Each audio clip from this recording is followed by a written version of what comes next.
Okay, so take two. This is just a bit of a demo for your delectation of this unit here, which is based on the Cacophenator, which is a fairly well-known sort of DIY circuit, but with some mods on it. So it became, at some point somebody did a thing called the Cacophenator 2, put the schematic up online, which you could sort of copy. So I've done a version of that.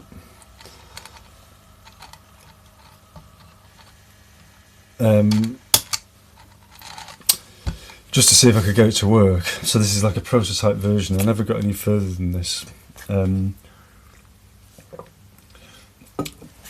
It took quite a while to actually get this to work, and so the design's a bit sketchy in terms of the implementation of the schematic onto Vera board. It's a bit kind of cobbled together. There's also a couple of sort of what do you call them, like sub boards, you know, daughter boards, for an input circuit, so you can replace one of those oscillators with a kind of audio input, and a wire circuit, so that sort of comes after the main circuit. You get a wire circuit, which I can't remember what kind of wire circuit it is. An Ibanez inductless wire, I think, I'm not sure. Now that was going to have a photo eye in it for the wire circuit, but that didn't work, so there's no photo eye, so it's just that pot, and you can just bypass that. You can turn the input on and off. In this instance, I'll just leave it off. It's a bit, it works all right. I've tried it; it does work. But the circuit in itself, I mean, the Cacophenator is known for being a very sort of unlovely sound, as it were. It's very noisy, very glitchy, sort of square wave, because it's from a Schottky IC chip. I think it's like 40109 or 40106 or something. It's kind of basically six oscillators in a little chip. It's not a pretty sound, but that's kind of part of the point. It's kind of you know, it does drones and glitchy sounds really well. Yeah, which is kind of what you want it for. So I've got a kind of sheet with, because it's very easy to get lost in all this. The controls are very interactive. If you change one thing, it'll change how the others operate, and so on and so forth. And there are kind of dead zones within the circuit where the sound will just disappear. And then there'll be other bits where there's all kinds of sounds just in tiny little movements. So there's kind of like a startup guide here. So this is how it's set up, just to kind of as a basic tones, just to get you off the starting blocks. Sounds like that. So the oscillators are kind of mislabeled here. We've got, and they go from right to left. So we've got 1, 2, 3, 4, and then I think 5 and 6. And 5 and 6 kind of act as an LFO, to get modulations out of it. So you basically really got kind of 4 main oscillators. So 2, and then sort of 3 and 1 go together, and 4 and 2 go together.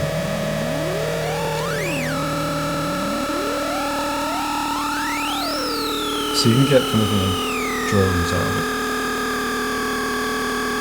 So you can hear the kind of LFO bit here, where you get kind of, it's mostly along the top end of the dial, but with other settings that will kind of get more sensitive.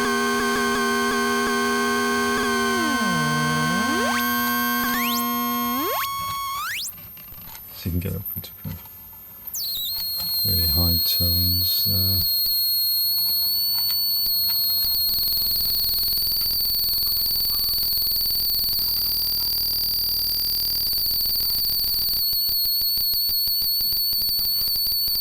And there's a voltage break in it,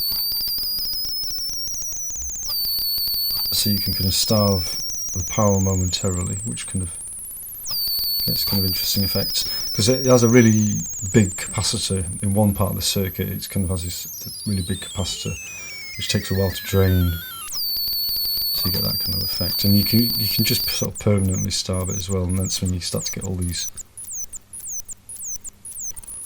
glitchy kind of effects, and then all of a sudden it will cut out. because the capacitors kind of will drain so much that then it'll just stop the sound altogether. But if you're subtle, you can get some.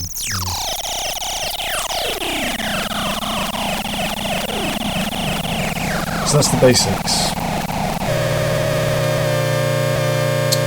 And for our circuit.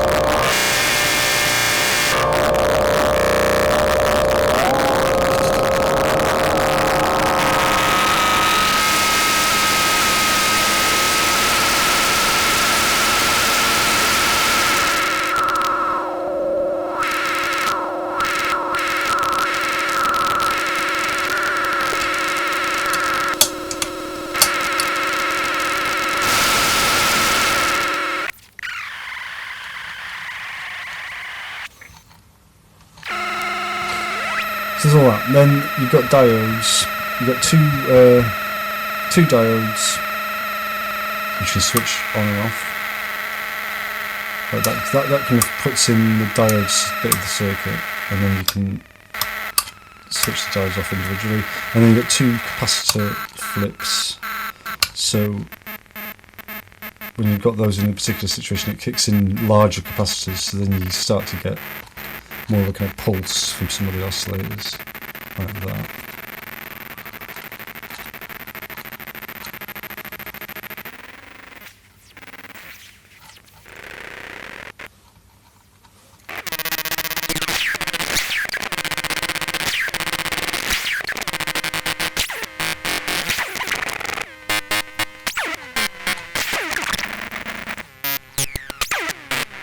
So you get all these kind of spluttery kind of effects.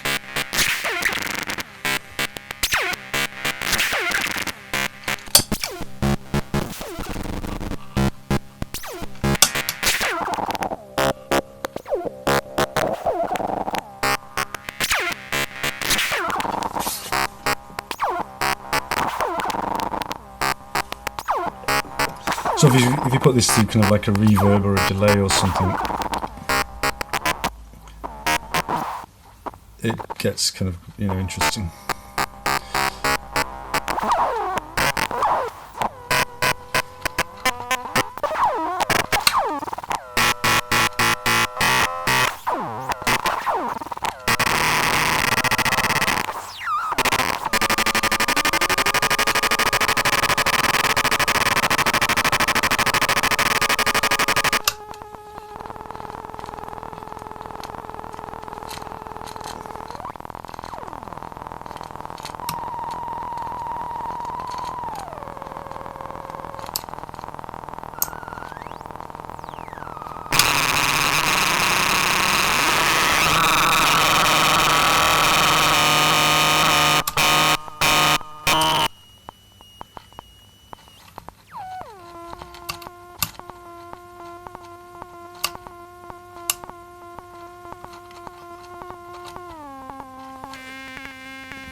Some settings the volume will drop off quite a bit, and then it's a case of you can really turn it right up to get all the detail.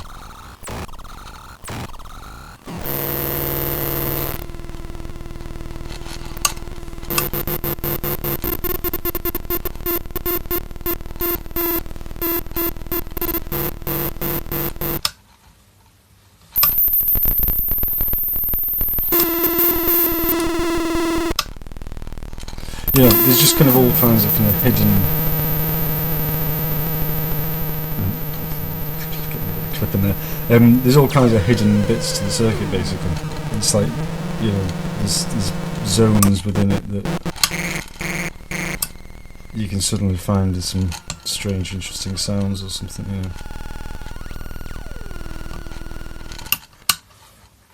And then sometimes it will just disappear. So it's a very kind of chaotic thing, chaotic beast.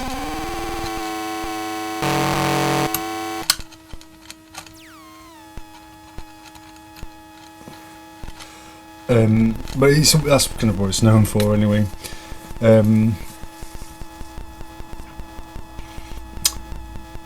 and obviously it's a bit of a mess. It's a prototype, but it's fairly sturdy. Inside, it's a complete nightmare. The wiring, you know, I was going to see how it works and then refine the Vero board and tied it all up and whatnot, but I never got around to it. So, you know, I'm kind of getting rid of a load of stuff and just, you know, it's quite a large box, so I kind of just want to get a shot of it. So what I've ended up doing with this a lot is instead of trying to use it as a live performance thing, because that's, unless you really want chaos, it's a bit of a nightmare. It's quite unreliable in terms of how to find the sounds, you know. So what I've done is kind of just made kind of savable little loops, you know, so it's kind of like you kind of make little samples out of it, sort of thing, that kind of stuff. And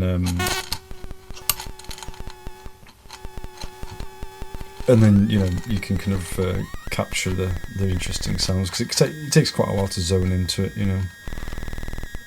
There's some great little bits to it there, you know.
So obviously with it, you know, you might want to put dials on the things, for instance, you know, because it's otherwise a bit fiddly. You know, and if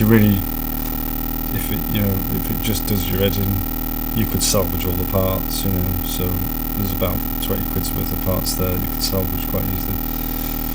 But you know, it's not the most robust or kind of, you know, reliable in terms of kind of getting sounds that you kind of usable or whatever. But you know, fairly well known circuit, and the whole point is that it's kind of very glitchy and messy. That's kind of the idea. It kind of subverts, you know, getting what you want all the time. Sometimes you've got to kind of just work with whatever's happening.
So there you have it. There you have it. So obviously, if you want to take a punt on it, it's very experimental.